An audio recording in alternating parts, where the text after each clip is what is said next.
All right, hey guys, Mr. Kyle Myers Mathematics, and let's jump into it.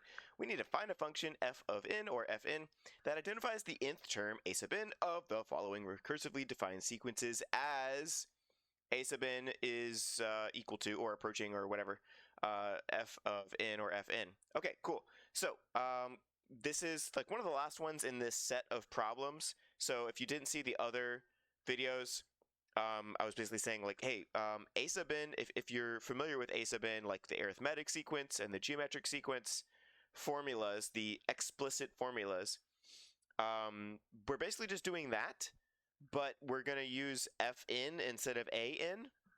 So other than that, it's pretty much the same thing. And it might not be arithmetic or geometric, but it'll be something like that. So let's go ahead and jump in. I like to use a table to figure out what's going on here. So a sub n or f sub n, whatever you want to call it. So if n is 1, a sub 1 is 2. Okay.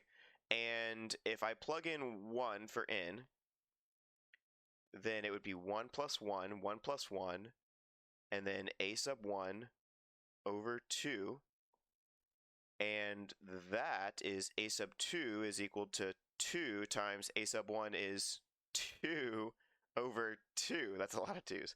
2's cancel, and I'm left with 2 again. Okay. So the second term is 2. That was a lot of work to get a 2. Okay. Let's say I do the next one. So that's going to be a sub 2 plus 1. Now I'm plugging in 2 for n is equal to 2 plus 1 times, I have another 2, but this time it's going to end up being a 3. Okay. Let's see what happens next. So the next one would be if I plug in 3, so that's going to be a 4. If I plug in a 3 for n, then that would be a 4 times a sub 1 over, sorry, not a sub 1, a sub, we'll just plug in the number.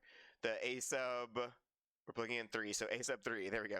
A sub 3, which is 3 over 2. Okay, so that's going to be 12 over 2 is 6, or you could say 4 over 2 is 2, 2 times 3 is 6. So now I'm getting a 6.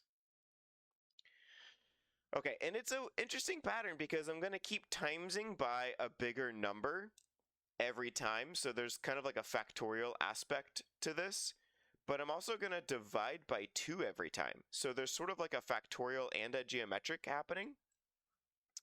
And the first term is 2. So that's interesting as well. It seems like the first term is 2, and then I've got a factorial. And then, because it's like 2, 3, 6, like 2 factorial is 2. 3 factorial would be 6, and then you would divide it by 2. 4 factorial would be 4 times 3 times 2, which would be 12, 24, and then 24 over 2. But it's over 2 over, like you're dividing by an extra factor of 2 every time, it seems like. So maybe it's like this. Because you're dividing by an extra 2 every time, which is exponential. So I've got a factorial part of this and an exponential part. Let's see if that works. So if n is 1, then I would get, oh darn, I would get 1. Wouldn't I? Yeah, maybe I would. So what if we just get rid of this? No, that's worse. It'd be 4. Then that way if n is 1, then it's 1 factorial, and then times 4 would be 4 over 2 to the first power. And then that would be 2. But then 2 factorial, so then that would be 2 factorial, which is 2, times 4 is 8, and then over 2 squared. 2 squared is 4. And then that'd be 4 times 4, but times 2 factorial, which I would get 2 again. Okay, and then 3 factorial. So 3 factorial would be 6. 6 times 4 is 24. And then that would be over 2 to the third power, which is 8. 24 over 8 would be 3. Okay, it's looking good so far. Let's see, n factorial, n is 4, so that's going to be 4 factorial, which is 4 times 3 times 2. I'm also timesing by a 4. 4 times 3 is 12, times 2 is 24, times 4, we'll just leave the 4 alone. I don't feel like carrying more in my head because I'm already jumbling numbers here. So 24 and 4, and then we're over 2 to the 4th factorial, which is 2 times 2 times 2 times 2, which would actually be 4 times 4, so you take out the 4 and the 4, and then it would just be 3 times 2, which is 6. Okay, that looks like that works. I think we've got a winner here. I think that works. So like the fifth one would be, let's just see here. So a sub, we'll just check one more. So a sub 5 would be equal to, that would be plugging in 4 for n, then 4 for n, so that's 5 times, and then a sub 4 is 6, and then I would put that over 2, so that's 6 over 2 is 3, 3 times 5 is 15, so that'd be 15.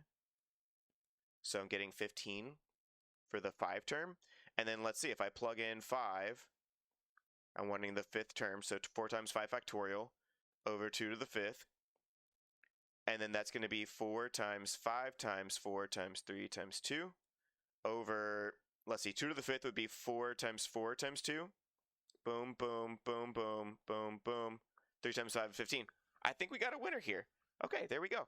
So what I'm doing is, in order to figure out the pattern, I kind of look at what the pattern is, and then match that with known functions that do that. So if I'm timesing by a bigger and bigger number, that's a factorial.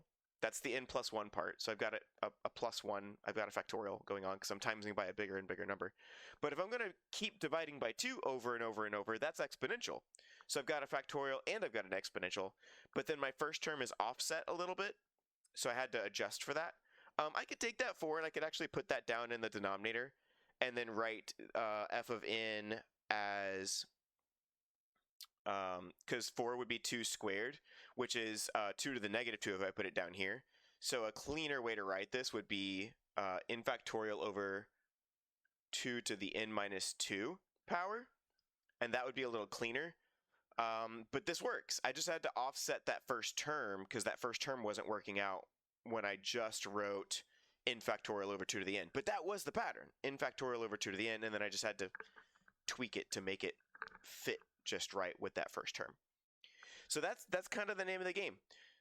Just, look for what's happening. If I'm dividing or timesing every time in the recursive, that's going to be exponential. If I'm timesing by a bigger and bigger number, that's factorial.